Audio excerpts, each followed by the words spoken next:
Alhamdulillahirabbil alamin wassalatu wassalamu ala asyrafil mursalin habibina wa syafi'ina wa maulana Muhammadin sallallahu alaihi wasallam wa alamin wa ala alihi wa sahbihi ajma'in. Rabbi shrah li sadri wa yassir amri wahlul 'uqdatam bil lisani yafqahu qawli. Saddid lisani wa hdi qalbi bihaqqi sayyidina Muhammad sallallahu alaihi wasallam. Masih membahas babu fadlil buka. Di salah satu hadis ini ada kumpulannya hadis yang masyhur. Bismillahirrahmanirrahim. An Abi Hurairah radhiyallahu anhu qala Rasulullah sallallahu alaihi wasallam sab'atun yuzilluhumullahu fi zillihi yauma la zilla illa zilluh.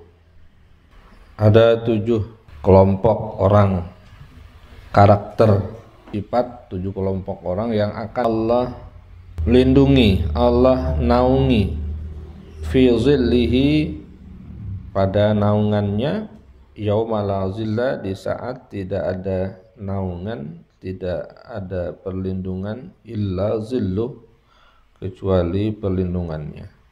Pertama siapa? Imamun adilun, imam, pemimpin adilun, yang punya sikap adil. Apalagi sekarang ya, banyak partai menjadi pemimpin perjuangan.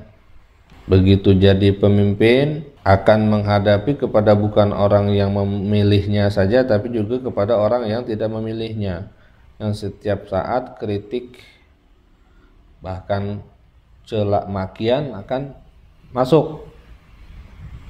Pada saat itu bisa atau tidak berbuat adil kepada orang yang tidak memilih sama dengan yang memilih, karena ketahuan wilayah-wilayahnya, mana yang milih saya, mana yang tidak. Yang milih dikasih bantuan, yang nggak milih nggak dikasih, umpamanya. Nah, ini nggak adil. Dan banyak lagi hal-hal yang menjadi perhatian dan kewajiban seorang pemimpin. Ada yang kehausan, ada yang kelaparan, luar biasa. Apalagi mimpin negara, Allahu Akbar. Lewat pintu menjadi imam yang adil berat ya. Tapi karena ada seperti ini, berarti boleh jadi ada yang masuk dalam bagian, karena ada dicontohkan seperti Sayyidina Umar ibn Khattab radhiyallahu anhu. Kalau pelajarannya para pemimpin itu adalah Rasulullah, adalah para sahabat, ya insya Allah mereka berusaha untuk jadi orang adil. Tapi kalau belajarnya di tempat-tempat pendidikan yang bukan Islami, ya sangat jauh sekali untuk memenuhi kriteria ini. Yang jelas, kalau mau nyari pemimpin yang muslim, dah itu aja. Dan doakan. Dan kita sebagai orang-orang yang akan memilih pemimpin nanti, kita milih dengan istikharah. Nggak usah ikut di bundaran-bundaran perpolitikan, akhirnya jadi ikut-ikutan ya, digodok oleh pusaran politik. Akhirnya nanti sama keluarga nggak akur ya, sama tetangga nggak akur ya. Yang dibahas itu melulu, padahal begitu pemimpin jadi kita mah tetap aja yang sawah ke sawah, yang ke mana petani menjadi petani ya, yang nelayan ke laut ya. Yang pedagang tetap aja ya, nggak ngaruh ya. Imamun adilun ya. Ya minimal kita adil memimpin untuk diri kita, keluarga, dan orang-orang yang berada dalam tanggung jawab kita. Ada yang mau jadi pemimpin sini, mau jadi RT, RW, dan seterusnya ke atas. Kalau sejarahnya Nabi Yusuf alaihissalam itu ya, orang yang nggak meminta-minta tentang jabatan, begitu dikasih biasanya dapat pertolongan. Tapi kalau dia ngoyo pengen dapat, nah itu kesulitan terus yang dia dapatkan, berat. Kemudian siapa lagi yang akan dapat perlindungan Allah di saat orang terik kepanasan, saat orang kehausan, dia dapat perlindungan Allah Subhanahu wa taala, tentram saja. Padang mahsyar itu ya.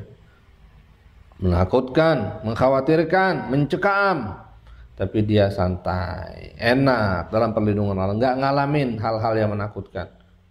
Pertama adalah imamun adilun. Yang kedua, syabun nasya'a fi ibadatillahi ta'ala. Ini bagi kalian ini, cuman sekali seumur hidup jadi anak muda. Cuman sekali, maka dalam kesempatan anak muda, kesempatan jadi anak muda itu harus ambil bagian ini. Kalau enggak, hilang. Apa itu? Jadi pemuda yang habis waktunya buat ibadah.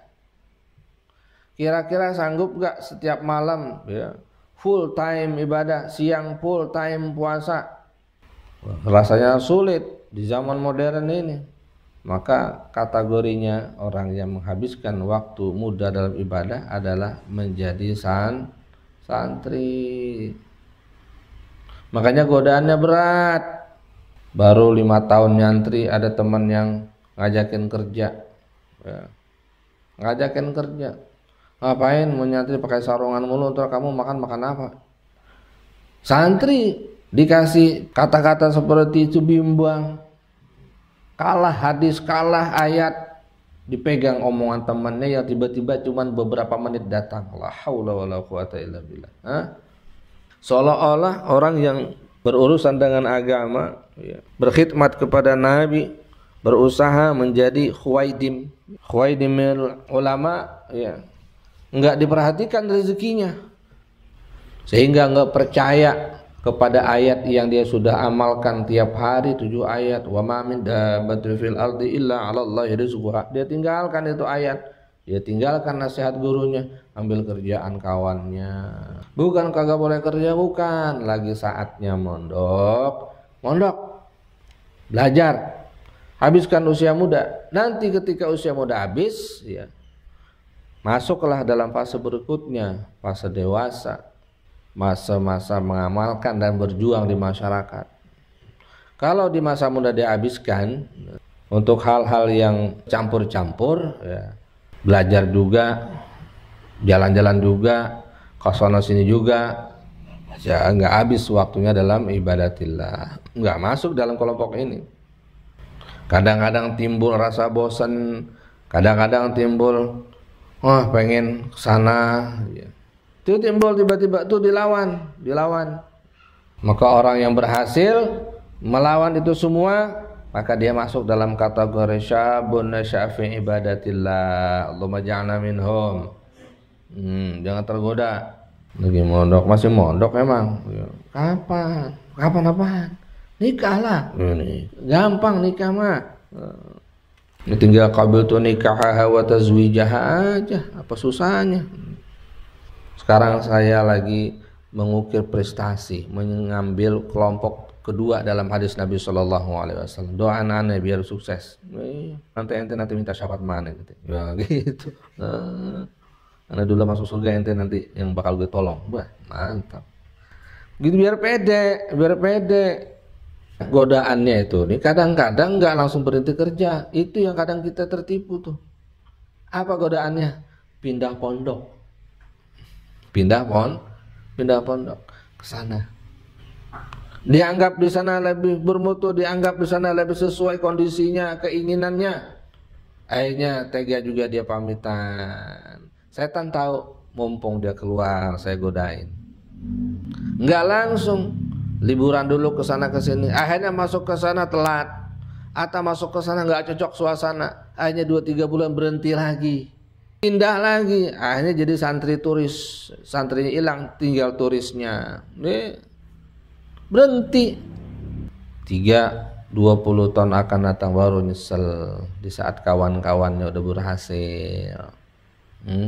Dia nggak tahu apa ada serabutan dah tuh. Semuanya yang penting halal. Jumatan di mana aja dah. Nah, MC masjid yang akan menyampaikan khutbah pada Jumat kali ini adalah Ustadz Fulan bin Fulan. Teman saya. Ya Allah, nyesel. Begitu ketemu salaman, udah makan Belum, yuk kita makan sana. Enaknya ente sekarang ya. Emang apa? Ya sekarang udah dihormatin sama orang, ya rezekinya gampangan. Kata temannya langsung, aneh dulu kagak enak tau. Ente dulu enak-enakan ngejalanan sendiri, ngeledekin lagi. Kapan kawin. Ya. Ente sekarang nikah belum? Belum. Lah kemarin gimana? Kagak jadi. Tuh, kagak jadi. Ente gimana sekarang? Anak 3. 3. Oh. Iyalah, sahabat sama dia semua. Begitu tuh. Emang nyesel nggak pernah depanan, ya? Yang nyesel depan katanya cuma orang yang jalannya nyeblos itu aja. Yang dua aja dapat pengalaman. Nah, syabun nasyafi ibadatillah, cerita enaknya aja. Begini bahasanya, kagak bakal kebelangsak orang yang hidupnya buat agama titik segede beduk. Udah segitu aja, ingetin tuh. Kagak bakal kebelangsak orang ngabisin usia mudanya buat nyari ilmu, kagak bakal belangsak. Titik segede bedug. Maksudnya apa? Kok nggak titik setitik aja biar nggak bisa dilompatin udah mentok di situ. Habisin waktu di usia muda. Ini kadang-kadang mudahan udah bisa baca kitab, udah bisa ceramah. Usia masih muda, baru 19-20 tahun. Pengen khidmat di masyarakat, terlalu muda masih belum matang. Ya. Tuain dulu. Takhasus ilmunya, tambahin. Kemudian siapa lagi? Warajulun qalbuhu mu'allaqun bil masajidi. Seseorang yang hatinya tergantung di masjid-masjid. Wah, gimana maksudnya ini? Maksudnya dia termasuk orang yang memikirkan kemakmuran, kemajuan kehidupan itu masjid. Masjid itu tempat ibadah. Maka hatinya itu ingin ibadah terus meskipun dia di pasar. Nah, ini kelompok yang selanjutnya. Jangan kamu mau ambil ini, usia muda ngambil asa ini aja dah ya. Gampangan kayaknya. Enggak, manfaatkan yang usia muda tadi dihabiskan ibadah dulu ya. Setelah itu bisa amalkannya ini. Jadi kita ibaratnya tuh punya joran banyak ya. Kalau mancing itu cuma satu pancingannya ya harapannya tipis, tapi kalau ada 7 mata kail yang kita tebar ya insya Allah salah satunya nyangkut. Seseorang yang hatinya bergantung kepada masjid, di pasar pikirannya di masjid ya, di masjid pikirannya di masjid. Ini yang ketiga nih para pengurus masjid yang karena memang lillahi ta'ala ya, dia memakmurkan masjid, menghidupkan masjid dengan ibadahnya, fasilitasnya disiapin, pokoknya urusan masjid dia gerak cepat ya, dan ikhlas. Maka orang-orang ini masuk bagian rajulun qalbuhu mu'allaqun bil masajid. Enggak cuma ngurusin masjid tapi hadir di masjid. Itu online doangan, online. Dia kagak di masjid ya. Dianya selonjoran di kamar ya. Ngatur-ngatur tapi orangnya gak ke masjid, gak jamaah di masjid ya. Nah, enggak bagian ini calo namanya itu ya. Calo. Maka dikatakan hidupkan masjid maka kamu akan hidup, makmurkan masjid kamu akan makmur. Tapi jangan numpang hidup di masjid, jangan numpang makmur di masjid. Maksudnya apa? Giliran ada urusan duit nguntungin duniawi baru rajin ke masjid. Giliran kagak ada nguntungin masjidnya, entar dulu masjid.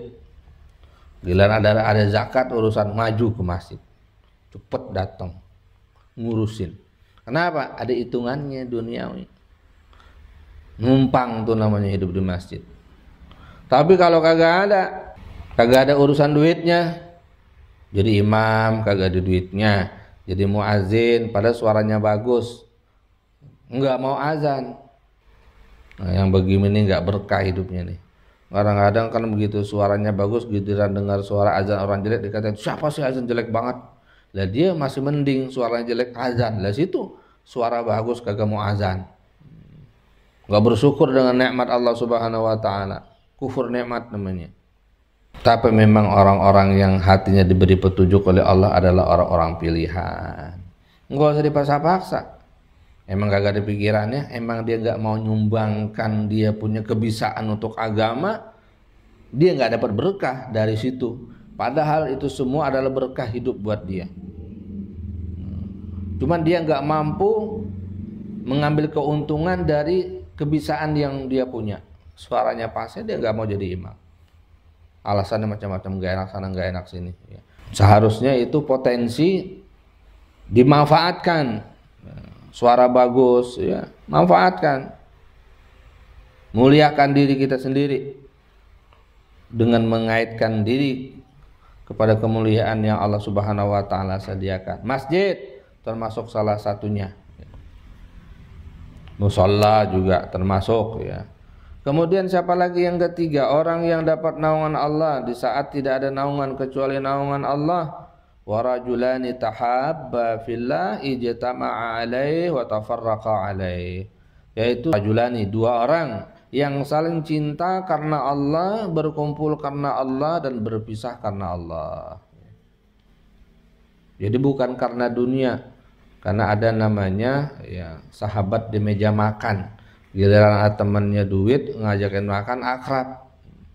Tapi bukan, ini berkumpul karena agama, berkumpul karena Allah. Itu yang dikatakan oleh Sayyidina Imam Asy-Syafi'i radhiyallahu rahimahullah wa nafa'ana bih. Aku di dunia ini tidak betah kecuali dengan sebab ada sholat malam dan ada kawan yang teman berdiskusi.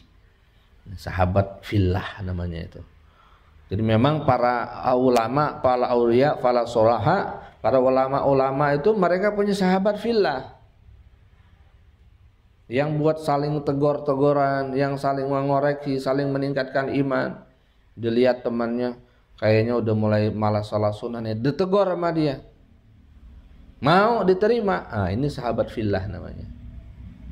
Saling bantu dalam urusan duniawi, saling bantu dalam urusan ukhrawi. Harus punya sahabat, sahabat fillah, yang bukan karena akrab, karena atas dasar satu wilayah atau satu suku, tapi karena Allah Subhanahu wa taala. Harus punya kamu. Dari sekian banyak ini ada nggak teman kamu yang jadiin sahabat? Sampai-sampai urusan ekonomi, duit dia, duit saya, duit saya, duit dia. Oh, mantap tuh. Jangan dibalik, duit saya, duit saya, duit dia, duit saya. Itu namanya nyari untung terus. Sudah 4. Apa yang 3? Dilanjut pada pertemuan yang akan datang insyaallah. Iqra'u.